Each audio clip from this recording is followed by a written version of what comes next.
Well, we're a little bit off subject today. But right on subject. Right on subject. Well, it's all about screwing around, and this is screwing around. For those of you who want to talk railroad history, yes, there used to be a railroad that ran right through the middle of this lake. Oh.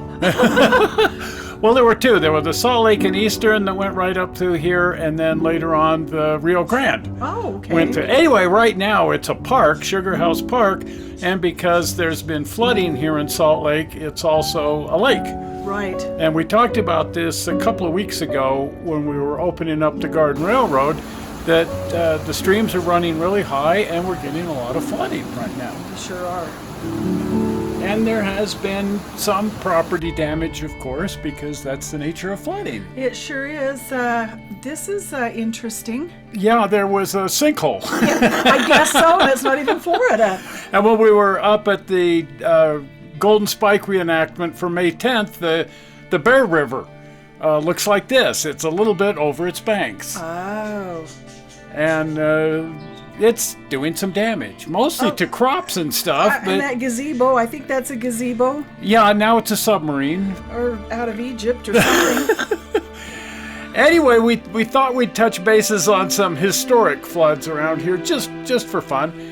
This is the 1983. Yeah, wow. Forget that year. And we did a show on the 1983 flood where it washed out Thistle and the Rio Grande Railroad. And here's a link to that.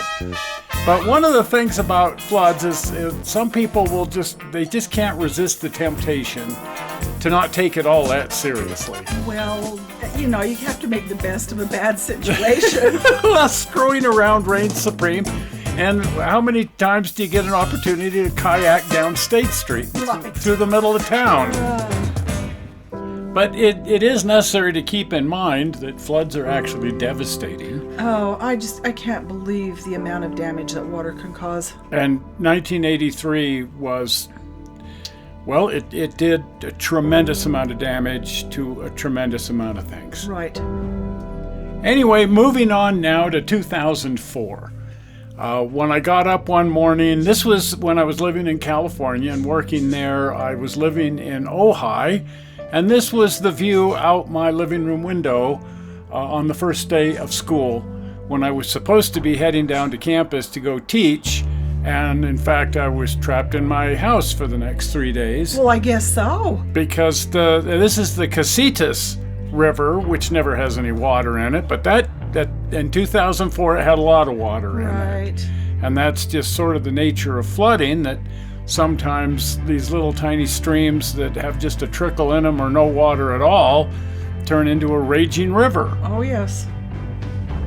One of the bad things here is I had no cell phone, and because the house was, the bottom of the house was underwater, my power was off, which knocked out my phone because I only had one of those cordless phones, and I couldn't call down to school to tell them that I shan't be coming in this morning because I'm trapped in my house. Right. Does anybody know? Help, I'm out here. The panic that doesn't set in. Yeah, and I just assumed that they would know that I wouldn't be coming in because it had to be widely known that there was flooding. Right. But I had no way of knowing what was going on because I was stuck in my house. You should have bought that surfboard and then you could have got to work. Or a kayak or something. Anyway, 3 days later, I was finally able to get out of my driveway because the water around the house subsided a bit. And heading down Highway 33 into Ventura, this was the site. The road was impassable because there were all of these horse trailers because they were trying to rescue all of the horses that were trapped at Rancho Arnez. Oh, dear. And that was quite a situation. This is Rancho Arnez. Or was. Was, and this is a different stream that comes down through there. But all of the horse stalls, this is a boarding ranch for horses, and all of these horses were trapped in here. Oh my gosh. Fortunately, none of the horses were injured in this situation, but what a mess trying to get in here and rescue all of these horses. And because of that, Highway 33 was closed, and I ended up stuck right here on a bridge, staring at this, wondering if the bridge was about to wash out. Yeah, I think I'd be panicking. And couldn't get turned around, couldn't get back up canyon, couldn't get down canyon. Well, what I didn't know is there had been a tremendous landslide down canyon, and they were trying to open up a passageway big enough to get rescue vehicles through, because people were also trapped in their houses up above there. Right. Eventually, they did get one lane of the 33 open, and I was able to get down to Ventura. This is the Ventura River. Oh. And that was a little bit over its banks as well. Just a tad. Again, this is one of those, quote, rivers that never has any water in it. It might have some puddles down there. But every 10 years or so, here it comes. And this is why they call it the Ventura River, because every once in a great while, it actually is a river. Do not build down there. No. The horrible thing that happened is there were landslides coming down all over the place, and this huge landslide came down in La Conchita. Yes. And buried several houses, one of which had people in it. And half a dozen people were killed when they were buried alive in their house here in La Conchita. The slide also crossed Interstate 101, right, shutting Interstate 101 down and trapping dozens of motorists in their cars out in waist-deep mud.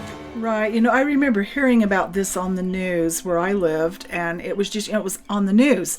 But to see these pictures, it just tears your heart. Well, and the railroad tracks were open, but they didn't dare run Amtrak because they thought that they'd been compromised. But you could walk along the railroad tracks and get up here and look at this. A lot of the people eventually were rescued from their vehicles. Some people, oddly enough, chose not to be. Right.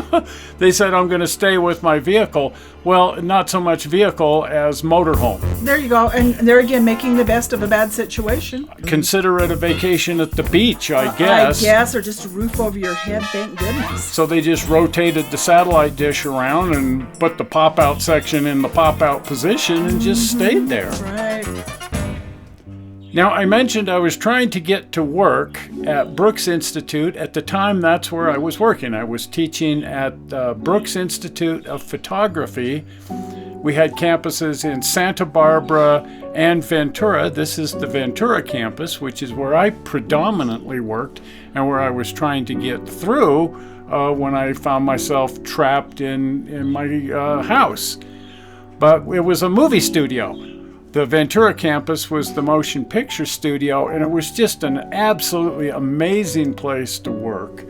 We had access to the best of the best equipment, and we had the best students in the world who were learning photography and cinematography, and it was just absolutely amazing. We had 30,000 square feet of sound stages. Nice.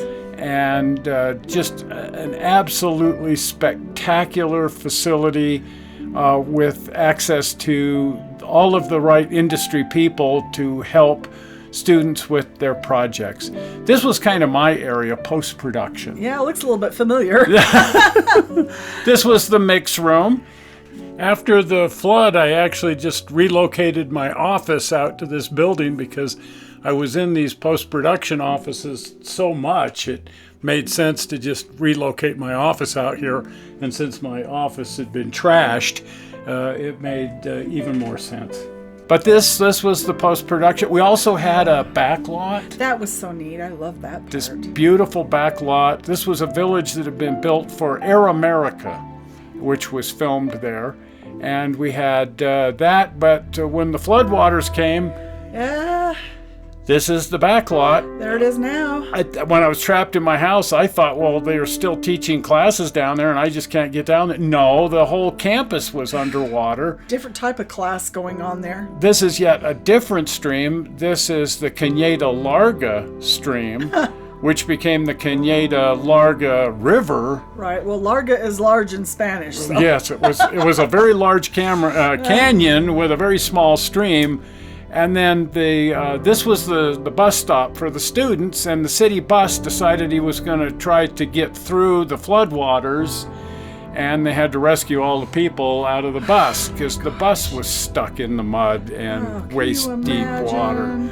So it was just, but this is looking up Cañada Larga with just this massive amount of water pouring down through there.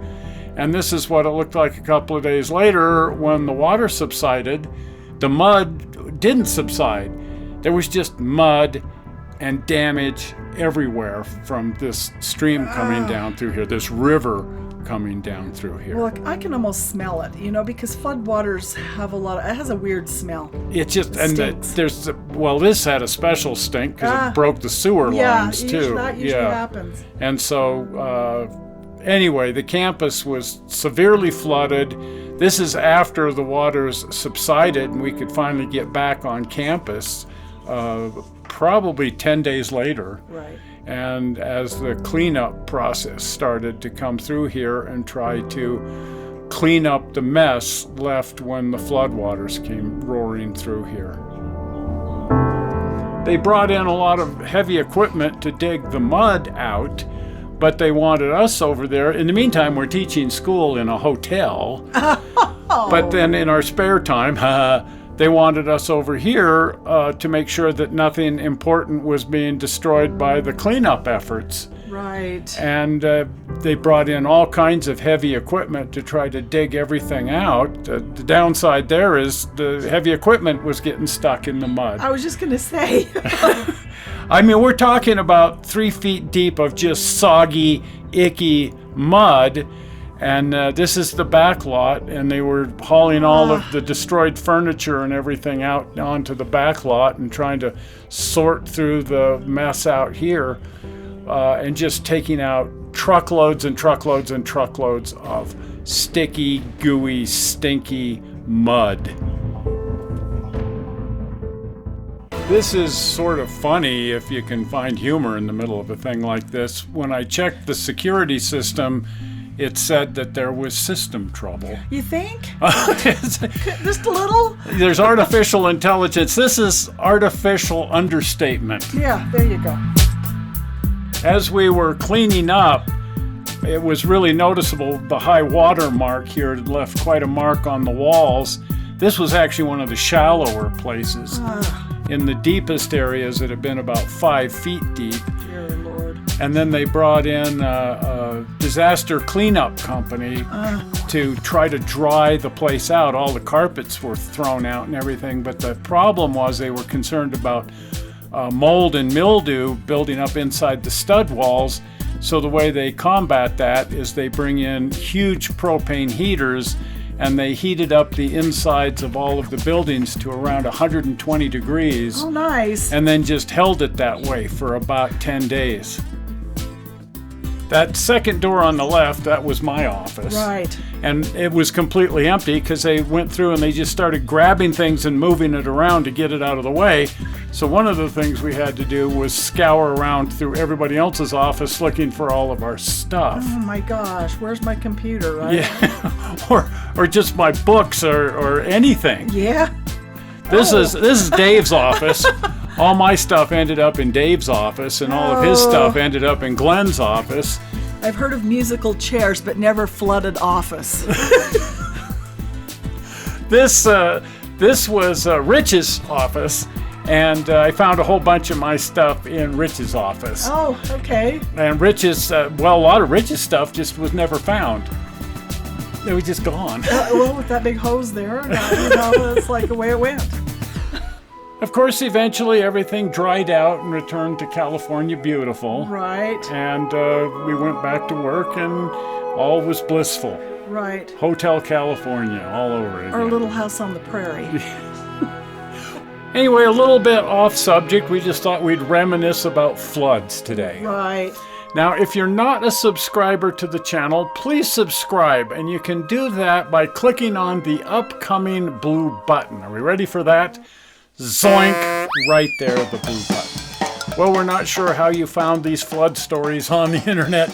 We hope you didn't find it boring. Swimmingly wonderful. Swimmingly wonderful. We will see you here on Sunday. I'll see ya. Bye-bye. Bye.